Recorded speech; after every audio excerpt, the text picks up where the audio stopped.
Baik, kita akan melanjutkan sesi di mana kita akan mencari tahu bagaimana cara kita peroleh data dari luar negeri. Data dari luar negeri yang kita pahami di sini sebagai mahasiswa ekonomi ataupun mahasiswa hubungan, bisa juga teman-teman dari politik dan teman dari ilmu sosial lainnya yang membutuhkan data-data ini sebagai bahan kajian, penelitian, ataupun tugas makalah. Dalam hal ini dan kesempatan kali ini, kita akan memperkenalkan bagaimana kita membaca tarik data dari sumber internasional. Yang pertama itu data dari IMF. Ya, untuk tampilan atau beranda awal daripada IMF ini bisa teman-teman lihat seperti di layar ini.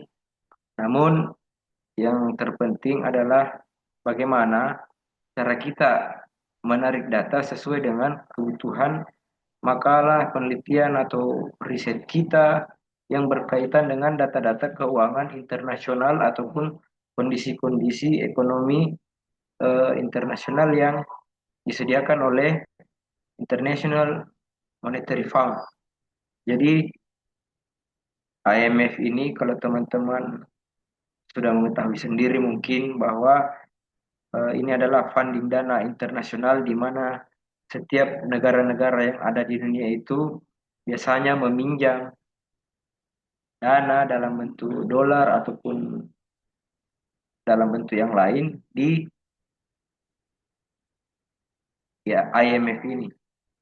Jadi pada IMF data portal kita dapat lihat bagaimana akses ekonomi dan data finansial dari setiap negara. Sebelumnya itu secara umum pada deskripsi riset kita, kita hanya tidak atau kita tidak hanya bisa melihat bagaimana data-data keuangan, namun kita bisa dapat melihat World Economic Outlook dari negara-negara. Jadi kondisi-kondisi daripada ekonomi di dalam IMF ini datanya bisa kita peroleh.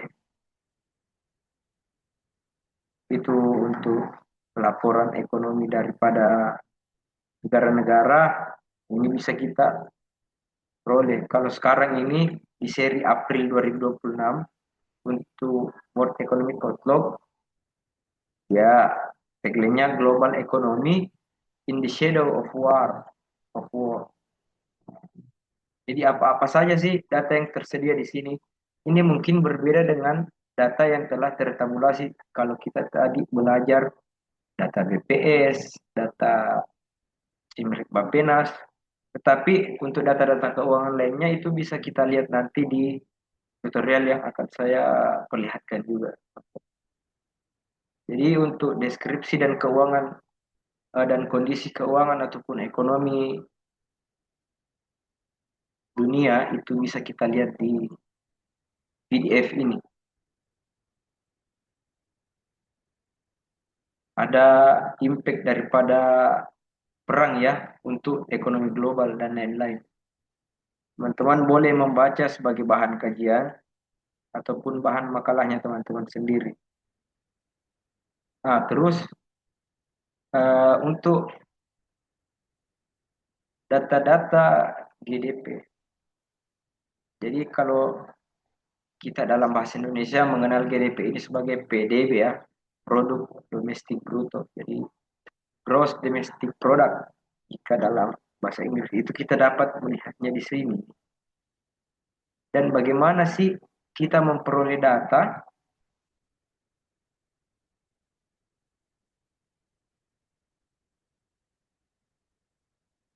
dalam bentuk tabulasi? Bagaimana kita memperoleh data di dalam bentuk eh,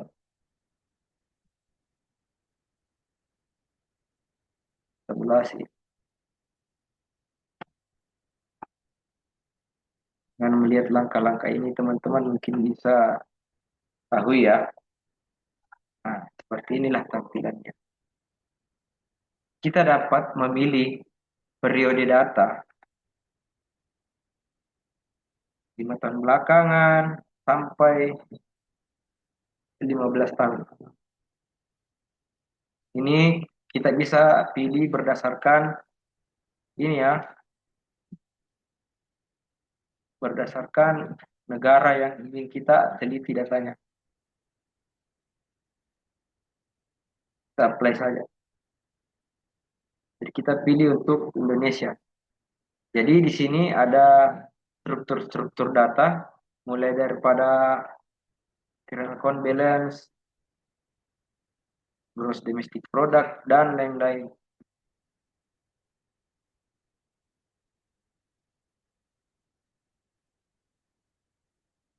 Kita download data, bisa dari data time series tadi yang kita yang kita ingin ambil.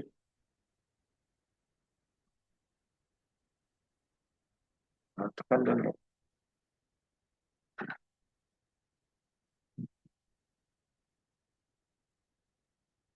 Terus data ini dalam bentuk CSV ya. Ini belum dalam bentuk Excel. Lalu bagaimana sih kita membuka data ini di dalam bentuk Excel?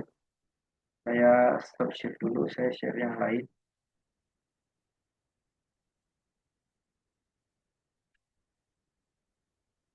Masuk pada aplikasi Microsoft Excel ya.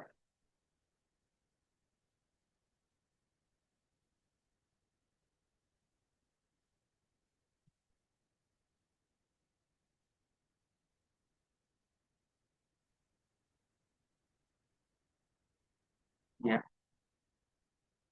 Jadi bagaimana sih saya menarik data Excel tersebut?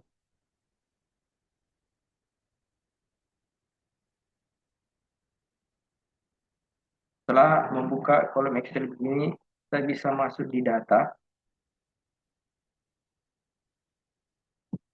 get data,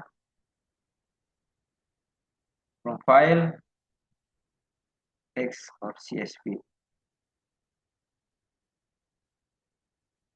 Dari mana saja tadi data IMF yang sudah kita dapat? Ini kan dataset 2026 import.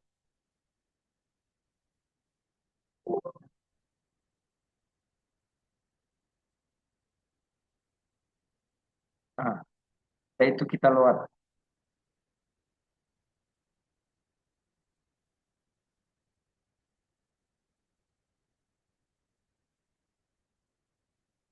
Maka data daripada CSV tadi sudah berbentuk Excel.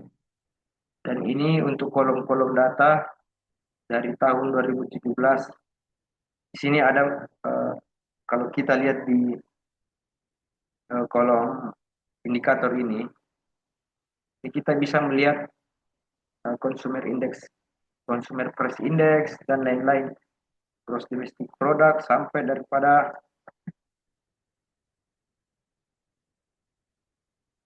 data populasi ya teman-teman. Dan untuk kolomnya bisa kita lihat di sini. Keterangannya jelas ya. Ada daripada unit, billion, dan untuk seriesnya teman-teman bisa lihat di kolom yang ini. Kita ada data dari tahun 2017 sampai 2016. Jadi saya sarankan kepada teman-teman untuk yang biasanya meneliti tentang data atau tentang moneter internasional, itu terkadang Anda menggunakan data-data makro atau data-data kenegaraan internasional seperti data IMF ini. Gitu ya. Nah, terus